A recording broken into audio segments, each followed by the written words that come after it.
슬프다. 구스의 강 건너편 날개치는 소리 나는 땅이요.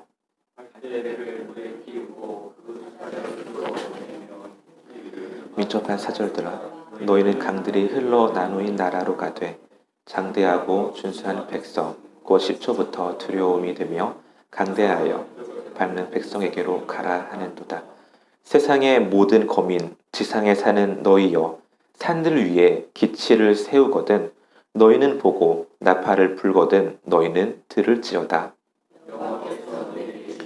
내가 나의 처소에서 조용히 감찰함이 쬐는 일광 같고 가을 더위의 운무 같도다. 추수하기 전에 꽃이 떨어지고 포도가 맺혀 익어갈 때에 내가 낫으로 그 연한 가지를 베며 퍼진 가지를 찍어 버려서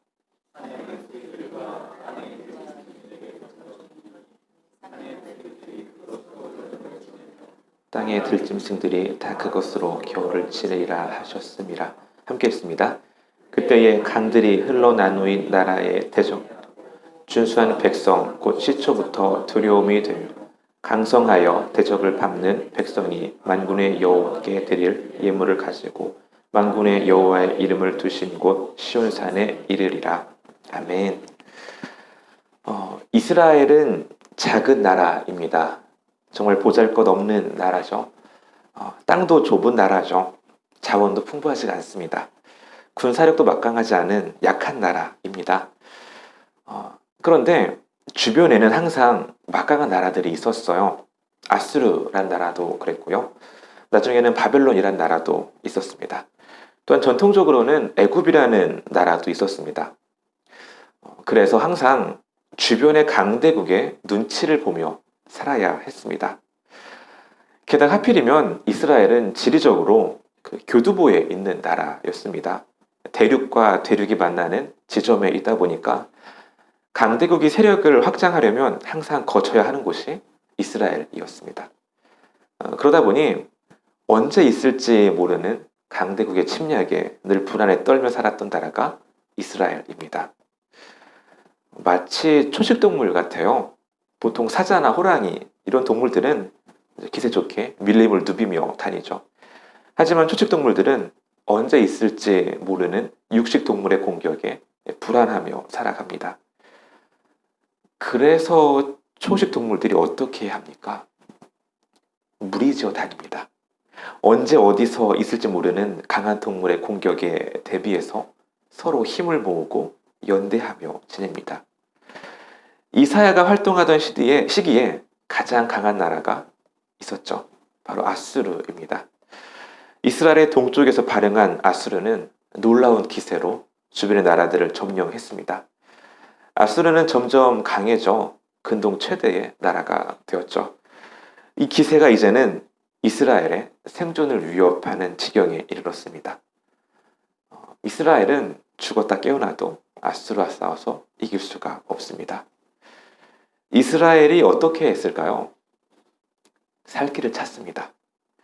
자기의 힘으로는 절대 아수르를 이길 수 없다 보니까 믿을 구석을 찾습니다.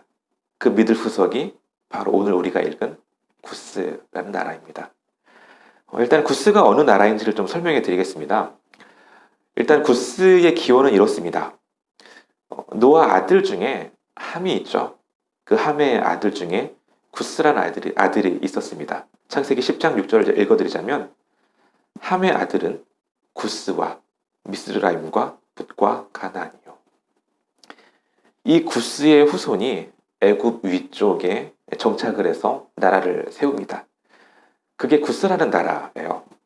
원래는 애굽의 세력이 너무 커서 구스라는 나라가 별다로 위력을 발휘하지 못했죠. 그런데 때때로는 애굽을 지배하던 때가 종종 있었습니다. 이사야가 구스를 두고 예언한 시기도 바로 그런 시기였어요. 이 구스가 애굽을 정치적으로 지배하던 시기였습니다. 구스 사람들은 멋이 있습니다. 늘씬하고 훤칠한 몸매를 가졌어요. 검은 피부를 가져서 굉장히 강렬한 인상을 주는 민족이었어요. 그리고 무역과 상업에 능했던 민족이라고 합니다. 게다가 마침 애굽을 장악한 시기이다 보니까 구스 입장에서는 전성기라 할 수 있겠죠. 아수르의 위협을 느끼며 불안해하던 이스라엘의 눈에 이 구스가 들어옵니다. 비밀스럽게 사람들을 보내죠. 이런 말을 하지 않았을까요? 우리가 남이가 이러면서 지금 아수르가 이렇게 강대하다 보니까 우리 힘을 합치자. 그러면서 이스라엘과 구스 간의 비밀 회동을 갖습니다. 이러한 상황에서 이사야가 오늘 말씀을 선포합니다. 사실 13장부터 이사야는 열국의 멸망을 예언하고 있습니다. 오늘이 구스 차례인데요. 18장 1절을 제가 읽겠습니다. 슬프다. 구스의 강 건너편 날개치는 소리나는 땅이요. 슬프다라고 번역된 이 말은 굉장히 자주 쓰이는 말이에요. 한국어로는 슬프다 혹은 화로다 번역된 단어인데요. 오우라고 부르나요? WOE라고 영어 성경에 자주 나오는 단어이죠. 저주를 선포하는 말입니다. 지금 이사야가 이 구스를 향해서 저주를 선포하고 있습니다. 슬프다, 화로다, 저주로다 이러면서 구스를 향해서 말하고 있습니다. 그리고 구스를 향해서 조롱하듯이 말을 해요. 강 건너편 날개치는 소리나는 땅이요. 구스는 습한 곳에 살았어요. 그래서 벌레들이 많이 사는 그런 곳이었습니다. 벌레들이나 사는 그런 땅에 사는 구스 사람들아, 저주로다. 이렇게 이사야가 선포하고 있습니다. 굉장히 도발적인 말이죠. 지금 구스는 애굽이라는 강대국을 점령하고 한창 잘 나가는 신흥 강국입니다. 그런 나라에다 대고 날파리나 돌아다니는 땅에 사는 너희여 이러면서 조롱하고 있습니다. 아마 이 시기에 비밀스럽게 구스의 사절단들이 이스라엘에 와 있었나 봐요. 이사야가 말합니다. 야 너희들 돌아가라. 2절입니다. 갈대 배를 물에 띄우고 그 사자를 수로로 보내며 이르기를 민첩한 사절들아 너희는 강들이 흘러나누인 나라로 가되 장대하고 준수한 백성 곧 시초부터 두려움이 되며 강성하여 대적을 밟는 백성에게로 가라 하는도다. 강들이 흘러나누인 나라로 가라. 쉽게 말해서 너희 온 곳 애굽으로 다시 돌아가라 라는 말이에요. 아수르에 대항하고자 구스에서 비밀 사절단이 이스라엘로 와 있습니다. 중요한 회동을 하고 있는데 이사야가 구스를 무시하고 조롱하면서 돌아가라고 이야기합니다. 이사야가 왜 이런 선포를 했을까요? 그리고 이사야의 이런 메시지를 들은 이스라엘은 무슨 생각을 했을까요? 언뜻 생각하기에 이스라엘의 이러한 행동은 굉장히 합리적인 행동 같아 보입니다. 아수르가 쳐들을 것 같습니다. 그런데 아수르와는 싸워 이길 힘이 없어요. 그러면 힘이 있는 누군가에게 붙어야죠. 마침 구스라는 신흥 강국이 있으니 이쪽으로 줄을 서는 것 지혜로워 보입니다. 지극히 당연해 보이죠. 하지만 이스라엘은 그러면 안 됐습니다. 왜일까요? 이스라엘 나라를 세우신 분은 하나님이시죠. 이스라엘 백성들을 가나안 땅으로 인도하신 분은 하나님이십니다. 가나안 땅을 물리치시고 그 땅에 이스라엘을 정착하게 하신 분은 하나님이시죠. 이스라엘을 지금껏 지키신 분은 하나님이십니다. 망해도 하나님께서 망하게 하십니다. 하나님의 허락이 없으면 아수르가 아니라 더 큰 나라가 와도 이스라엘은 망하지 않습니다. 그런데 이스라엘은 두려웠죠. 눈에 보이는 아수르가 두려웠습니다. 어떻게든 눈에 보이는 무엇인가를 의지하려고 했습니다. 하나님을 의지하지 않고 구스라는 나라를 의지했습니다. 이 나라랑 힘을 합치면 좀 살 길이 열리지 않을까 생각했죠. 이런 이스라엘 향해서 이사야가 선포합니다. 너희를 지키는 분은 하나님이신데 너희들 하나님을 의지하지 않고 왜 엄한 데를 의지하냐? 너희들이 믿는 구스 그거 별거 아니다. 구스도 망할 거다. 그러면서 이스라엘이 지금 헛된 것을 의지하고 있다고 정신 차리라고 선포하고 있습니다. 3절을 볼까요?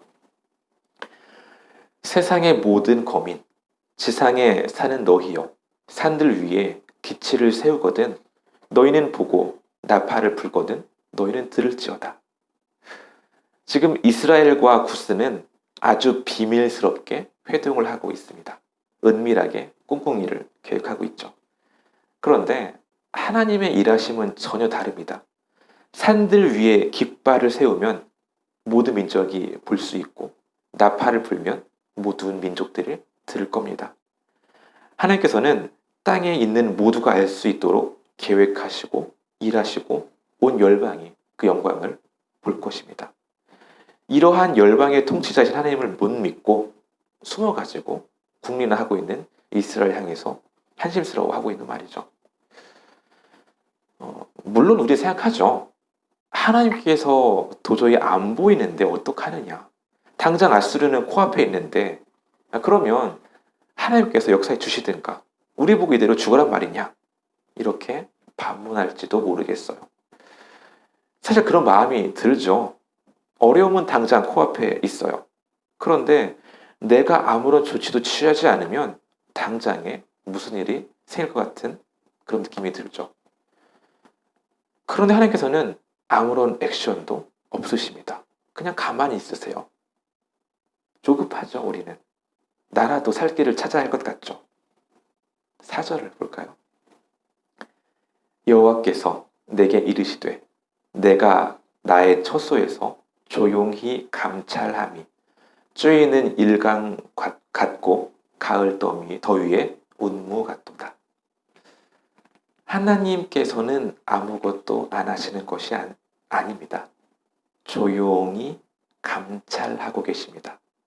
상황을 모르시는 것이 아니라 이미 다 보고 계시고 때를 기다리고 계십니다. 우리가 힘든 때가 언제냐면 하나님의 임재, 하나님의 역사하심이 전혀 느껴지지 않을 때잖아요. 위기는 코앞에 닥쳤는데 하나님께서는 가만히 계시는 것 같아요. 답답하죠. 그런데 하나님께서는 조용히 감찰하고 계십니다. 그분의 때를 기다리고 계실 뿐입니다. 이사야가 40장 28절 이런 말을 합니다. 너는 알지 못하였느냐? 듣지 못하였느냐?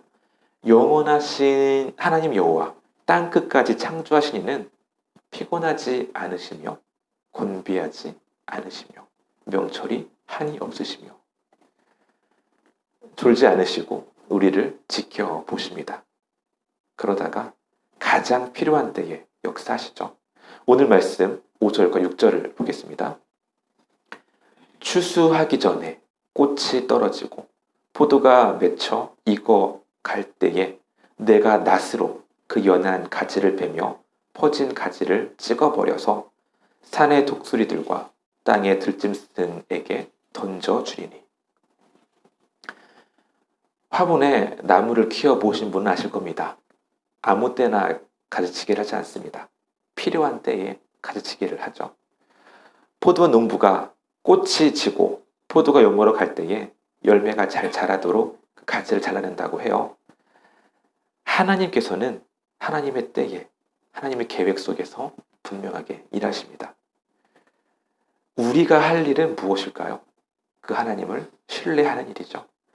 하나님의 역사하심을 기다리고 기대하는 거죠. 내 눈앞에 있는 위험 앞에 당황하며 내 힘대로 살아가서는 안 됩니다. 우리가 지금까지 살 수 있던 것도 하나님의 은혜이고 하나님의 역사였습니다. 우리를 있게 하신 분도 하나님이십니다. 우리를 지키시는 분도 하나님이십니다. 함께 기도하기 원합니다. 눈앞에 닥친 위기 속에 당황할 수 있습니다. 인간적인 계산을 하고 싶죠. 그러나 기억하기 원합니다. 여전히 하나님께서는 우리를 감찰하고 계십니다. 그리고 하나님의 때에 역사하십니다. 그 하나님을 신뢰하기 원합니다. 하나님께서는 아수르보다 구스보다 세상의 그 어떤 통치자나 나라보다 더 크십니다. 그분을 신뢰하며 닥친 어려움을 흔들리지 않고 이겨내게 되려고 함께 시간 기도하기 원합니다. 기도하겠습니다.